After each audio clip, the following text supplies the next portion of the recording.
Hello everyone, Jolene here from Bookworm Adventure Girl. Welcome back, and if you are new, thanks so much for checking out my channel. Please hit subscribe and stick around. Today I am going to be talking about the books that I finished in December, and I know that there's still a few days left in the month, and I have a couple books that I do have on the go, but I'm not going to finish them until the new year, so I will include them in January's wrap-up. I have 12 books to share with you, and the first two books I had to do a bit of a catch-up from November. I had started both of them in November, thinking that I would finish them for the Skoden Readathon and for Nonfiction November, but it turned out that I didn't get them done. I finished them, I think, the first few days of December. So I'm going to start with the fiction book, whose first line is, "The sultry weather had been building for days, until the air weighed on Eddie's bed like a damp blanket." And this is from All the Quiet Places by Brian Thomas Isaac. This is the coming-of-age story of Eddie Toma, who lives on a reserve in BC with his mother and brother. And I really liked the character of Eddie, and I wish that the story would have been narrated by him. The story feels autobiographical, even though it's a fiction story. It has a personal feel to it, and I think if Eddie were narrating, that would have been even more powerful. So Eddie grows up on the reserve where there was not always access to basic resources, and Eddie's mother thinks it's important that Eddie go to the white school and learn the white ways of life. And this tension between Eddie's two worlds is done really well. I also really liked his friendship with Gregory. It felt very real. And the writing flows fairly easy, which is contrasted with violence and abuse, racism and bullying, as well as death and grieving. So there are some heartbreaking parts of the story. I would definitely read more by Brian Thomas Isaac, and I would say that this would be good for anyone who enjoys coming-of-age stories, Indigenous stories, and you must be prepared to read about some traumatic experiences and heavier topics. The next book is one that I started for Nonfiction November, and the first line is, 45 minutes northeast of Cambridge is a landscape I've come to love very much indeed. And this is from H is for Hawk by Helen MacDonald.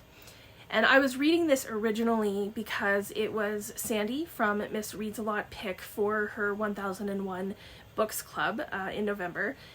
Plus, the Up to No Good group was reading it together as well. So I will leave links to everyone in that group below. And I was really looking forward to that conversation, and unfortunately I had to miss it. But from what I can tell, there were others who felt similarly to me. So I was thinking this was going to be a 5-star read. I like memoirs, I like a bit of nature writing, and I've heard nothing but good things about this book. So here's what I liked about it. We'll start there. The writing is good, and because of that I would read more by Helen MacDonald. I did learn a bit about hawks, so I appreciated that. And this is about how Helen MacDonald copes after her father's death by training a ghost hawk. And that part of it I enjoyed. And I was expecting more of that, and I was expecting maybe more about the relationship between Helen and Mabel. Mabel is the hawk. And what I wasn't expecting is this entirely different story thread about the author T.H. White, the author of The Sword and the Stone.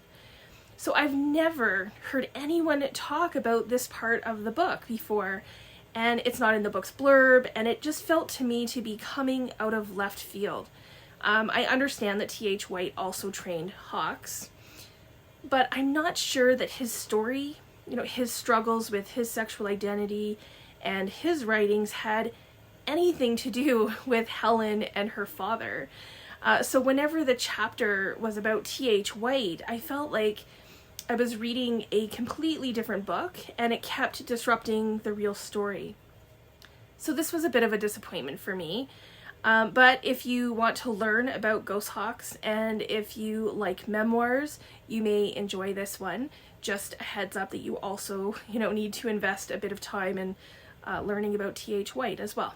The next book is also a memoir that begins, in the summer of 2006, I was 33 years old and single, and the closest thing I had to a permanent address was the license plate number on my rusty hatchback. And this is from the memoir Chasing Rivers, A Whitewater Life by debut Canadian author Tamar Glouberman. I've shown this book a few times already now, as it's one of the books that I highlighted and recommended for Reading Across Canada 2023. It fits the BC prompt, as some of the story takes place in BC. Tamar lives in BC, and it is definitely a book about nature. So I ended up reading this in December because I had the opportunity to chat with Tamar about her memoir, and I hope to share that chat with you in the early parts of January. So here's the thing about reading this book in December. I'm kind of winding down, kind of coming up with my top books of the year. So I try to not read books that I think will be the best books of the year. And this one kind of snuck in there. So you will be seeing it. It'll come up on a few of my lists for sure. So for a debut author especially, I thought this was so well done. Each chapter takes place, for the most part, on different rivers where Tamar is a whitewater rafting guide. And we meet her co-workers, her family, her friends, and her clients. And it doesn't take long before you realize, how Tamar loves what she does. She loves being in nature and sharing her love of the river and rafting with others. So then some traumatic things happen, both on and off the water. And the entire time I felt like I was right there with Tamar, in the highs and in the lows. And this book is about Tamar's connection to nature, the lessons that she's learned, and how she continues to go forward. So I highly recommend this book, and if you are interested in either learning more about this story or more about Tamar, then please stay tuned for our conversation. I really enjoyed getting to know her even more when we chatted, and I think it only made her story and her love of the river and nature even more tangible. Up next is a biography that begins. Whenever I hear Chris Christopherson's song The Pilgrim, I think of Peter Beard. And this is from Wild, The Life of Peter Beard, Photographer, Adventurer, and Lover by Graham Boynton. And I knew nothing about Peter Beard when I received this book. He was quite a character, someone who had unique talent in photography and art. He definitely gave something to the world in that way. He was also a charming character and a womanizer. There were times in this book that I absolutely despised him, and then other times that I was quite taken by him. And I think the author, who I believe was friends with Peter Beard, did a good job at kind of showing the various sides to who Peter was. I found it interesting how he seemed to have so many famous friends, and in many ways he used them, but it was like they were happy to be used by him. So I was very interested in his connection to Africa, the work that he did there, and how the place impacted him and who he was.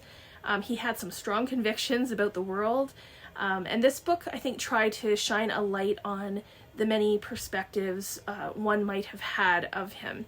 So this is a good book if you like biographies, if you were a fan of Peter Beard, and and obviously just to get a better understanding of who this, I would say, complex character was. We are going to stick with nonfiction. I have 2 books by Indigenous authors, and this next book begins.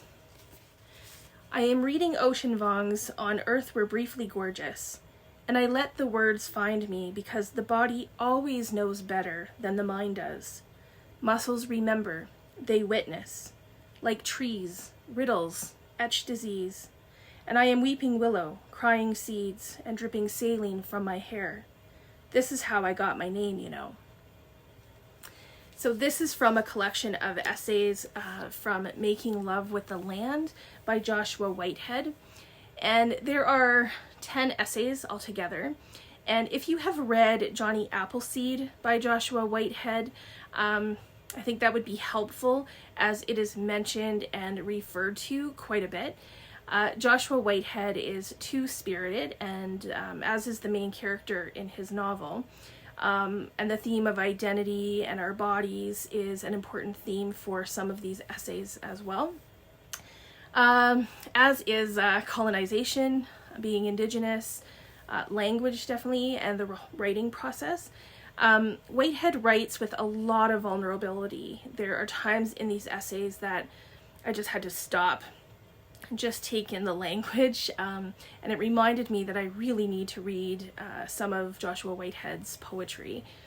So this would be a good book for anyone who enjoys essays, if you are interested in the themes that it has, and if you've read or plan to read Joshua Whitehead's novel Johnny Appleseed.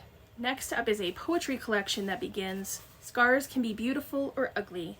It's just how you look at them." And this is from Scars and Stars by Jesse Thistle, who many of you may already know Jesse Thistle from his memoir From the Ashes. And I mentioned in my haul video that I kind of see this as a companion or complementary piece to that memoir. Jesse and his wife Lucy have found a place in many hearts across Canada, and I think partly because Jesse shared a lot of himself in his memoir. But even since then, you know, they have, I would say, been very open about a lot of things, including becoming new parents to their beautiful daughter, Rose. So reading the poems in this felt like I was reading poems about someone that I already knew. So I think reading the memoir first definitely makes sense. But then that being said, Jesse does share a bit of his story before each section in this collection, so you do kind of get an understanding where some of the poems are coming from, if you don't already know his story. The poems are about being a husband and father. They acknowledge Jesse's ancestors, and it touches on Jesse being Métis and dealing with his past. So they are about disability, resilience, and the human spirit. There are poems about the people that Jesse knows from his life on the street. They are about family, and I think mostly they are love poems to his wife and daughter. This was a great collection, and it includes illustrations from the author Karen McBride, who is also Jesse's cousin. So I'm going to find one to show you here. So there's a few in each section. So this is a good collection for anyone who has read Jesse's memoir and if you enjoy poetry. So now we're going to go with fiction, and the next novel begins. A 14-year-old girl sits cross-legged on the floor of a circular vault. This is from Cloud Cuckoo Land by Anthony Doerr. I was hoping to love this one. I've enjoyed Anthony Doerr's other novel, All the Light We Cannot See. But this book and story are completely different than that. This is something else entirely. This started off really strong for me as I was introduced to a few of the characters. I was learning about the world that was being created and being built. But in the end, it was too much. There's a lot going on here, and I know that I missed a lot of it. I just wasn't getting it all, and there are 3 different timelines present day, sometime in the future, and I think it was the 1400s. And there are 5 main characters. Omere and Seymour were my favorites. The story, it jumps around in time and with characters, and it didn't hold my interest throughout the whole thing. I did enjoy the emphasis and importance put on books and reading and language, and I also like when an author does that, and I was still aware that Anthony Doerr is a very talented writer. This just wasn't the book for me. I would tell you more about the story, but I feel like there are probably hundreds of other reviews that can do more justice with this one. So I'm going to wait until I read something else by Anthony Doerr and see how that goes. I would say that this book is for anyone who likes multiple timelines, world building, and fantasy. Next, we are going with a book that I was supposed to read a few months ago, and it begins, "Context is everything. Dress me up and see." And this is from Motherless, Brooklyn by Jonathan Lethem, which the Up to No Good book club read a few months ago. I had started this book, I didn't finish it, and then I wasn't at the discussion for it either. I've been a really bad member of the Up to No Good book club in the last little bit, few months. But I did go back and finish this book. I'm not usually big on detective novels, but there was something about this one that, turned out to be okay. This story had an interesting main character, Lionel, who was an orphan and ended up being kind of taken under the wing of a mobster, Frank Minna. And Frank looked out for the motherless boys of Brooklyn, like Lionel, and he didn't even care that Lionel had Tourette's, which caused him to act and speak in a strange way. And in return, the boys were very loyal to him and his business. They never asked any questions, and then Frank is murdered, and that leaves Lionel and the other guys trying to figure out exactly what happened and who killed him. So as I said, this was good. I love books set in New York, and it had some interesting characters and some funny spots. I wouldn't say that I'm, running out to read another book by this author, and I never would have picked this up if it wasn't for the group read of it, but I'm glad that I went back and finished it. So this would be a good read if you like detective, mystery, crime novels, if you like books set in Brooklyn, and if you're curious about Lionel. Next up is a romance, and it begins, "The birth of Simon Arthur Henry Fitzranulph Bassett, Earl Cliveden, was met with great celebration." And this is from The Duke and I by Julia Quinn. This is the first book in the Bridgerton series, and I got the first 4 books in the series when I was an influencer for Once Upon a Book Club, and these are limited editions. They're quite lovely. I have the next 4 coming soon. I don't know, they were supposed to be here like a few months ago. They haven't arrived yet, so we will see when they actually show up. But I thought that I should at least start reading them. I've watched the first 2 seasons on Netflix and found the shows to just be pure entertainment for me. This story is set during the Regency era, and the book is about Daphne Bridgerton and Simon Bassett, the Duke of Hastings. And Daphne is likable and smart, but no one is really interested in courting her. Part of it is because Daphne is not really all that interested in playing the games that one has to, or that one is expected to, in order to find a husband. So Simon has sworn against marriage altogether. So the 2 of them decide that they will pretend to court. They're going to court one another so that the expectations for the Duke are met, and more men will be interested in Daphne since she is now being noticed by a Duke. So you can kind of probably guess where this is going. I will say that the secondary characters and some of the storyline is quite interesting. I found it went a little long and kept kind of telling the same thing over and over again, which really bugs me. I think had I not already known the story, thanks to the Netflix show, I probably wouldn't have enjoyed it quite as much.